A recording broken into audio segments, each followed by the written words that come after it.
As well as Modern Combat 4, we have something called TV Catch-Up, and this is only available for use in the UK because we're awesome and we pay a lot of money for our TV license, and basically we get all these Freeview channels to stream for free anytime you want, no limit whatsoever. So we'll play.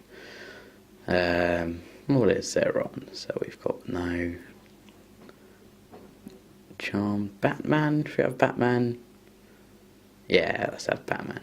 Here we go. Let's turn out to landscape.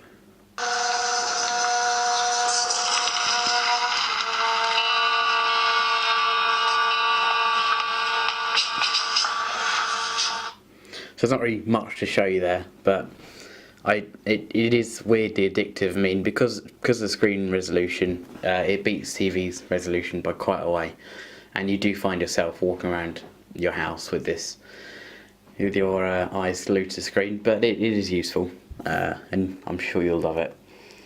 So we'll go to the YouTube app now, which is optimised for HTC Sense, I'll have you know.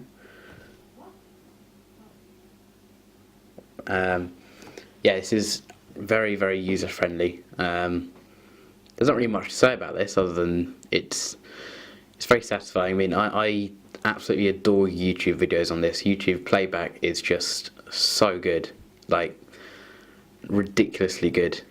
I can't speak highly enough of it. The quality and the audio quality from the speaker and the picture and the colours are just awesome. So now a big feature of this phone, if you long press the home button here, we have something called Google Now. And if you don't know what Google Now is, it is better than Siri. It can show you all sorts. It calculates your journey to work and rediverts you if there's a traffic problem. It does absolutely everything, and I mean everything. So we'll do traffic, weather, public transport, flights, sports, next appointment, translation, currency, time back home, places, and shitloads of other cards, which I'll just show you now. So you've got birthday cards, concerts, flights, events, hotels, packages, restaurants, location history, films. The list is absolutely endless, and it's so useful. It's so much better than Siri. So I'll just give you a quick example. Do I need an umbrella? No, it isn't raining in Lewis, UK. It's 10 degrees and mostly cloudy. That's something I'm going to look forward to in school. What is 5 times 8 divided by 3 plus 98.5? The answer is 0.015. There we go. So it rounds up to automatically. It does all sorts of things. It really does. What is the temperature of the sun?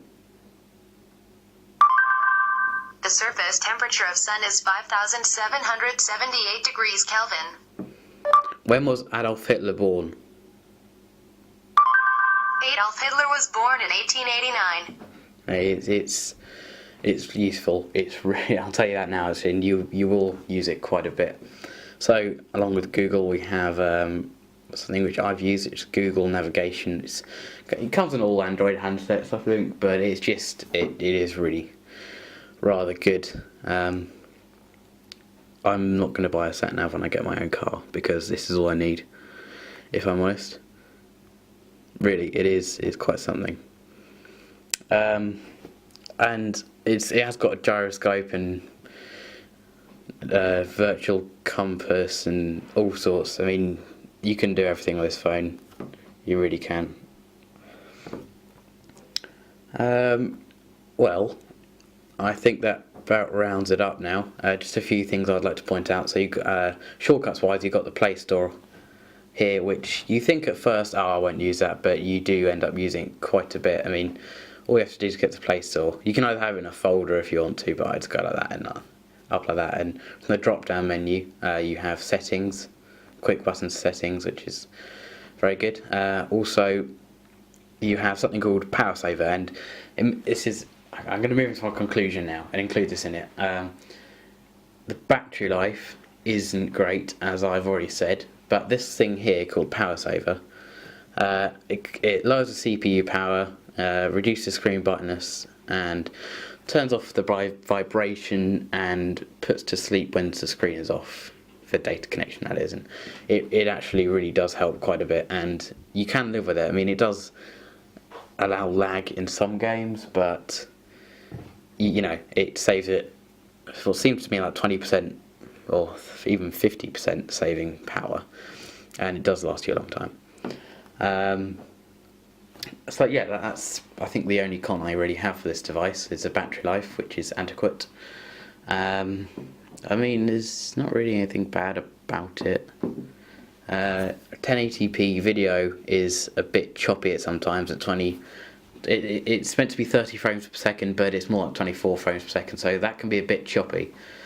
But other than that, I mean, everything is just top of the range. I mean, for the price, I got this for 480, and then I've bought some cases, which brings it up to 500.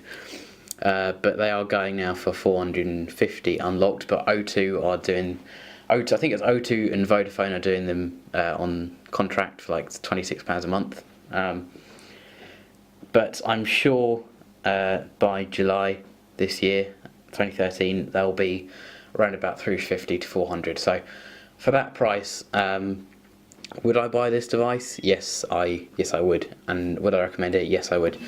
It is worth, in my opinion, somewhere between £500 and £600, and that's like I don't know, $900 to $1,000 in America. But yes, it is very, very premium. I mean, when you pick it up, it feels like you're holding £600 worth of equipment here. It's useful. I barely really go on the Xbox console anymore. I've stopped using my laptop, really, to be honest, because I've got everything here, you know, Google goggles. Everything is just really helpful. The calendar app, even, it's just simple, helpful. And yeah, I think that's about it, really. Browser's good. I mean, everything: design, hardware, the camera, operating system, music, web browsing, apps. Everything on this device is just fantastic. You will not be disappointed. I can pretty much guarantee you that, to be honest. Yeah, so I'm sorry to keep you so long, but this has been an in-depth review of the HTC One X Plus, which I have had for the past 2 weeks or so. Got it £480 online. This is the international variant, not the AT&T US version, so just remember that. I would highly recommend it. Everything about it is fucking great. And yeah, I think that's it. See you guys.